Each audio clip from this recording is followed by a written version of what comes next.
Hello! Hello, hello, hello! Magandang araw at magandang buhay at panibagong vlog na naman si Bonsai Stang Lumpo. Halina't samahan niyo ko guys. Itong aking Argao Taiwan ay wild na naman. Okay, wala na naman sa ayos. Okay, so ito yung gagawin natin ngayon para bumalik ang kanyang alindog. Puro alindog si Papa Bombs. Okay. So, let's start. Kailangan na nating kutkutin yung kanyang pinaka-nibari or pinakapaa para makita na natin kung mayroon pa tayong dapat gawin sa kanyang puno. Mahalaga yung isang bonsai na makita yung kanyang mga paa or nibari. Dahil nung binuhay natin ito, ibinaon lang natin para ma-develop ang kanyang nibari or paa. Ito guys,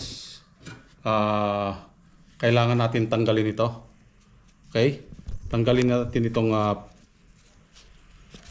sanga na ito para hindi siya papantay dito. So, kanina lang kasi natin na buksan itong nibari niya. So parang mas maganda kung wala ito. Okay, so tatanggalin natin. So gamitan natin ng branch cutter or concave cutter. Ito yung trabaho niya para maganda yung pagputol ng ating sanga. So putol-putol lang muna tayo dito. Yung mga hindi na kailangan tanggalin na para makapokus doon sa secondary branch na pinapalaki natin. So, kailangan nating bantayan yung ganyan na tumubo dahil kapag hindi mabantayan, maagawan ng nutrients yung mga pinapalaki nating sanga.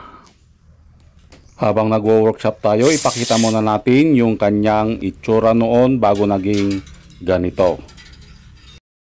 Yan, ito ang kanyang itsura noon.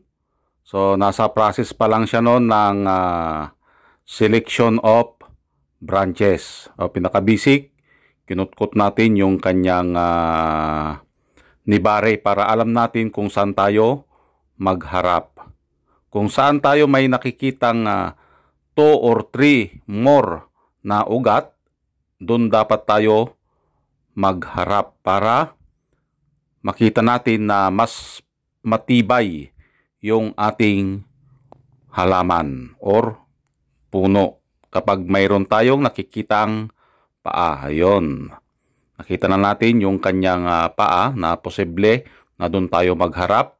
Ang ipasok naman natin dito ay selection of branches or branch selection. Yan yung pagpili ng mga sanga na kailangan at tanggalin yung hindi na kailangan. So, kapag tayo ay namimili ng mga sanga, ang i-provide natin, ano yung mga i-provide natin? I-provide natin ang first branch, ang back branch, ang counter branch, at ang kanyang ulo. Ayan. So, napilian na natin yung sanga. Ito naman yung panahon ng pagwa-wire. So, i-wire lang natin ng paikot-ikot. Ang tamang pag-wire ay ipaikot lang natin ng 45 degrees. Yan.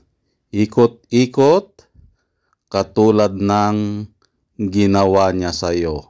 Agoy. Inaikot-ikot ka pero sa totoo hindi ka minahal. Agoy. Shout out sa mga pinaikot-ikot dyan. Pero hindi minahal. Agoy, agoy, agoy. So ganyan lang, good vibes lang tayo para maganda ang resulta ng ating ginagawa. Yan, iliko natin ayon sa ating gustong liko. Yun ang trabaho ng wire. Ayan. So, anong na-provide natin? Na-provide natin ang first branch, ang counter branch, at ang apex. Ayun. So, yun ang mga importanteng sanga na na-provide natin. At ito na siya ngayon. Unti-unti na rin nating nabuo. So, ang tanda ng puno na ito ay magdadalawang taon ko nang inaalagaan. So, i-wire natin yung mga tumubong mga sanga na kailangan natin. So, nandun na tayo sa secondary. Na-provide na natin yung primary at isunod naman natin ang secondary branch. Ayan, putol-putol lang muna hanggang sa makuha natin yung kanyang balance. Dahil palagi kong sinasabi na kapag tayo ay bumubuo ng isang bonsai, dapat mayroon siyang harmony and balance. So, balanse dapat yung ating puno sa pagkakagawa. So, habang ang sanga nito ay pasiksik na ng pasiksik, medyo matatagalan din tayong mag-wire dahil parami na rin ng parami ang ating sanga na iwa-wire or gagamitin. Yan, mabusisi ang pag-wire, lalo na kung nandun ka na sa malapit ng matapos. Ayan. So, ikot-ikot ulit. Yan, katulad ng ginawa niya sa'yo noon. Agoy. Ibinalik. Yan, putulin ang ugnayan para makamove on. Katulad ng pagputol niyan ng mga sanga. Yan.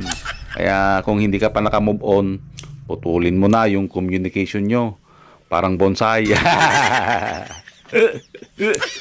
Para makamove on at makapag-umpisa ulit.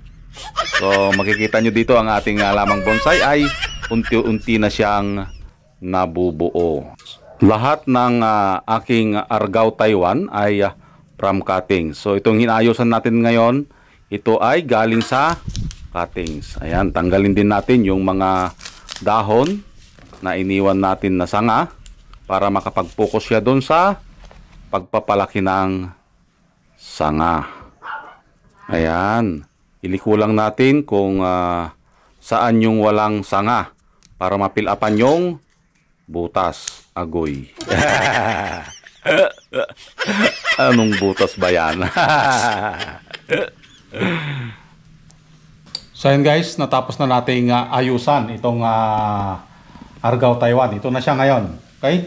Kung napansin nyo kanina, ito yung tinanggal natin from dito. Okay? Dahil tinanggal natin dito dahil halos pumapantay siya sa first branch natin. Okay?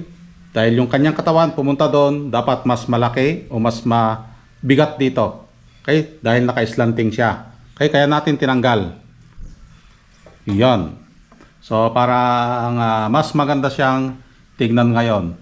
Dahil hindi natin nakita kanina nung binuo natin ito, hindi natin nakita pa ang kanyang nibari. So, mas bagay sa kanya yung nawala ito. Okay? Kung iikutin natin, ito yung kanyang magiging itsura.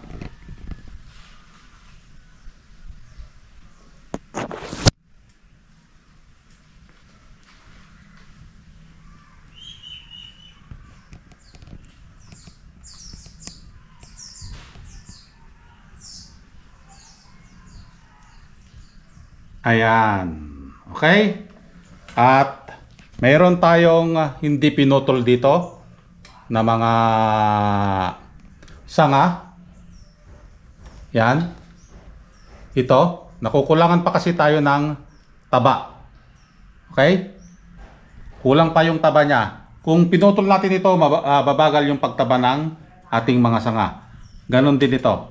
Okay? Kaya hindi muna natin pinutol. Dapat gusto ko pa mas mataba pa ito. Okay, para mabilis tayong makabuo ng isang bonsai, ganito ang gagawin natin. Ito yung tinatawag nilang antena. Okay? Hayaan mo muna itong lumaki, lumarga, para lumaki itong branch na ito. Okay, pinutol na natin dito dahil pinakadulo na. Dapat ang puno sa parting dulo ay mas payat. Okay, ito lang yung mga pinapalaki na natin. Okay, so ito na ang kanyang itsura. Malapit na siyang mabuo. Bumalik ang kanyang alindog. Okay, so maraming salamat at nakarating tayo sa dulo ng aking video. Hanggang sa muli. Bye-bye.